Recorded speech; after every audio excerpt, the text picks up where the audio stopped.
नमस्कार, सोजस बुलेटिन में आपका स्वागत है। मैं हूं आपके साथ अभिलाषा गर्ग। एक नजर हेडलाइंस पर।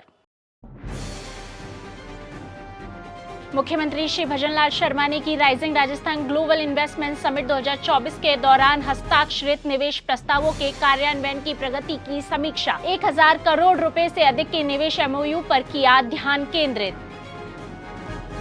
मुख्य सचिव श्री सुधांश पंत ने की नार्को कोऑर्डिनेशन सेंटर तंत्र की राज्य स्तरीय कमेटी की बैठक की अध्यक्षता। कहा, नशा मुक्त राजस्थान के लिए सभी एजेंसियां समन्वय से करे कार्य।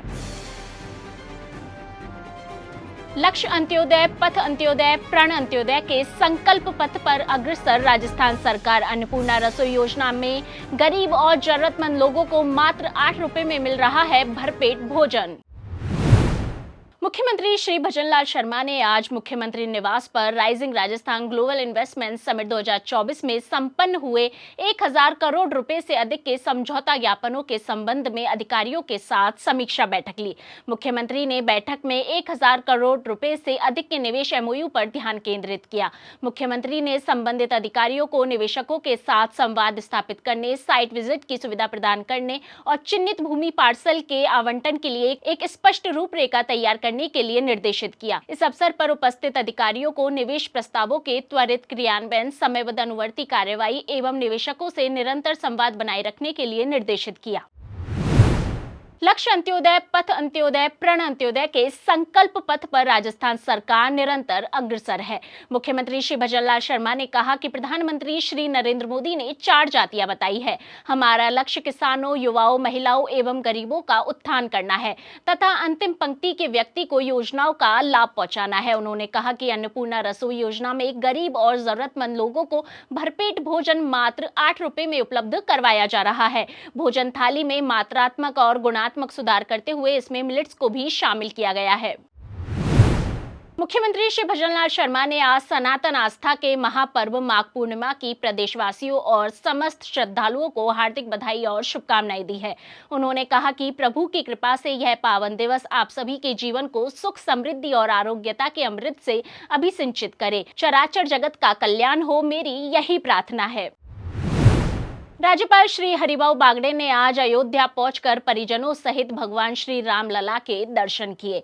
राज्यपाल श्री बागड़े ने मर्यादा पुरुषोत्तम भगवान श्री राम की पूजा अर्चना की। उन्होंने भगवान से राष्ट्र और राज्य की समृद्धि, संपन्नता और खुशहाली की कामना की। राज्यपाल ने श्री राम के अलौकिक स्वरूप को देख भाव विभोर होते हुए कहा कि श्री राम की छवि दिव्य, अलौकिक और भव्य है।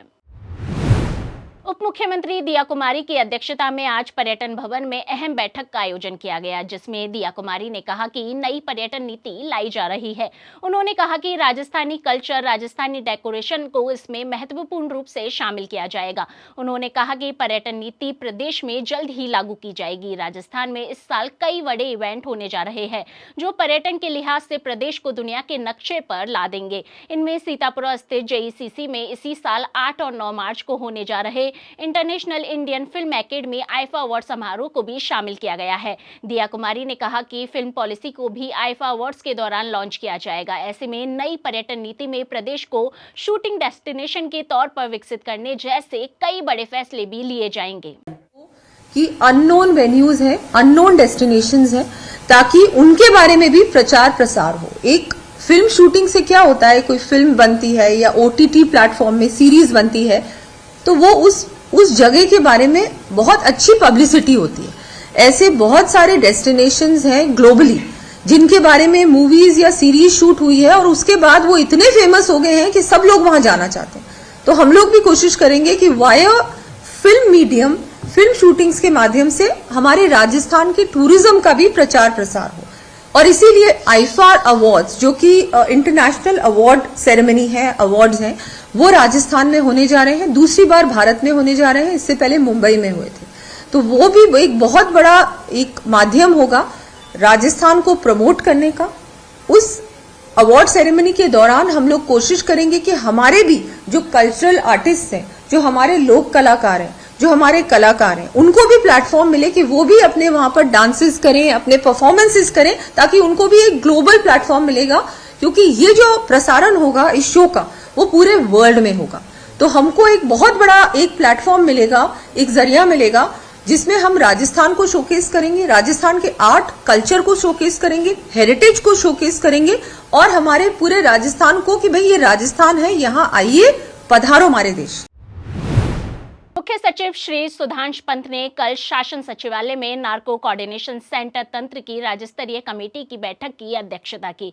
इस अवसर पर उन्होंने कहा कि राज्य में हुक्का बार पूरी तरह से प्रतिबंधित है और अवैध रूप से संचालित हुक्का बार और ड्रग कारोबारियों पर कठोर कार्रवाई की जाएगी। उन्होंने मुख्यमंत्री श्री भजनलाल शर्मा के नशा मुक्त प्रदेश के संकल्प को साकार करने के लिए पुलिस विभाग को राजस्थान हुक्का बार निषेध अधिनियम 2019 के तहत त्वरित कार्रवाई करने के निर्देश दिए। उन्होंने निर्देश दिए कि विभिन्न स्थानों पर संचालित बार, पब, होटल, रेस्टोरेंट और शराब की दुकानों के बाहर अवैध मादक पदार्थ सेवन के संबंध में चेतावनी बोर्ड लगवाना सुनिश्चित करें और सोशल मीडिया के माध्यम से भी अधिक से अधिक लोगों को जागरूक किया जाए। उन्होंने कहा कि युवा पीढ़ी को नशे से दूर करने के लिए नारकोटिक्स कंट्रोल ब्यूरो, पुलिस, परिवहन, सामाजिक न्याय एवं अधिकारिता विभाग सहित सभी संबंधित विभाग और एजेंसियां समन्वय से कार्य करें और ड्रग माफियाओं पर कड़ी नकेल कसे।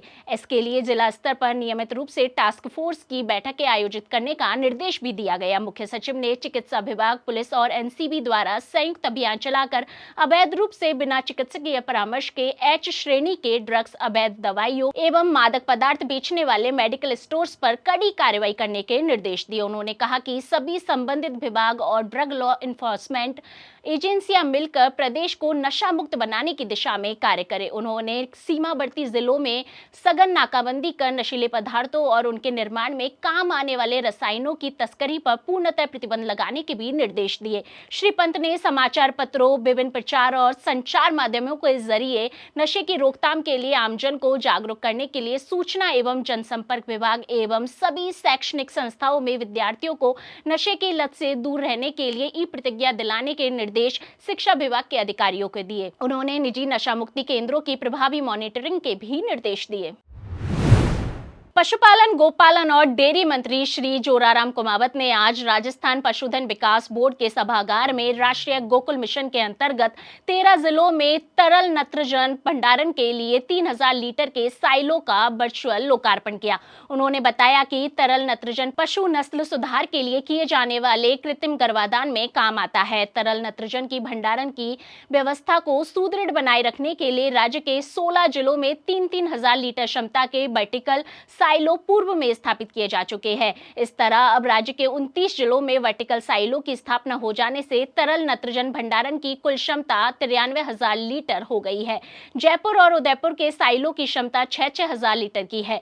वर्चुअल लोकार्पण के बाद श्री कुमावत ने वीसी से जुड़े जिलों के पशु चिकित्सा अधिकारियों से बात की और साइलो की कार्यप्रणाली को समझा। उन्होंने जिलों के अधिकारियों का मनोबल बढ़ाते हुए कहा कि सरकार पशुपालकों और पशुओं के हित के लिए उनकी सभी मांगों पर गंभीरता से विचार करेगी। उन्होंने कहा कि कृत्रिम गर्भाधान के लिए आवश्यक सभी सुविधाएं जिलों में पहुंचा दी गई है। अब राजस्थान को इस क्षेत्र में पहले नंबर पर लाना विभाग के अधिकारियों और कर्मचारियों के ऊपर निर्भर करता है।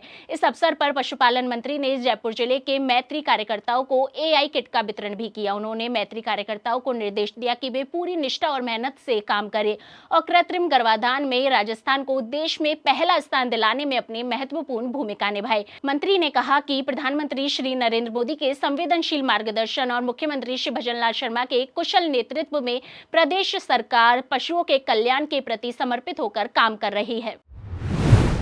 और अब चलते चलते बात करते हैं राजस्थान की अध्यात्म और विरासत की। डूंगरपुर शहर में बेणेश्वर धाम पर आज माघ पूर्णिमा पर आदिवासियों का महाकुंभ में हजारों की संख्या में भक्त उमड़े, जहां महंत अच्युतानंद महाराज की पालकी यात्रा और शाही स्नान आकर्षण का केंद्र रहा। इस दौरान श्रद्धालुओं ने सोम, माही और जाखम के त्रिवेणी संगम में आस्था की डुबकी लगाई। वहीं दिवंगत परिजनों की अस्थियों का विसर्जन कर देव दर्शन किए। राजस्थान, गुजरात, महाराष्ट्र, मध्य प्रदेश समेत देश भर के कोने से आए माओ भक्तों और श्रद्धालुओं ने त्रिवेणी संगम के नदी घाटों पर पवित्र स्नान किया। नदी में सुबह उगते हुए सूर्य को अर्घ्य दिए। ढोल, तबले और वाद्य यंत्रों की थाप पर सात समाज के भक्तों ने संत मावजी महाराज के भजनों का गुणगान किया। 5 किलोमीटर की पालकी यात्रा में हजारों श्रद्धालु जुड़ते गए। जिस बुलेटिन में फिलहाल के लिए इतना ही, फिर होगी आपसे मुलाकात। तब तक के लिए नमस्कार।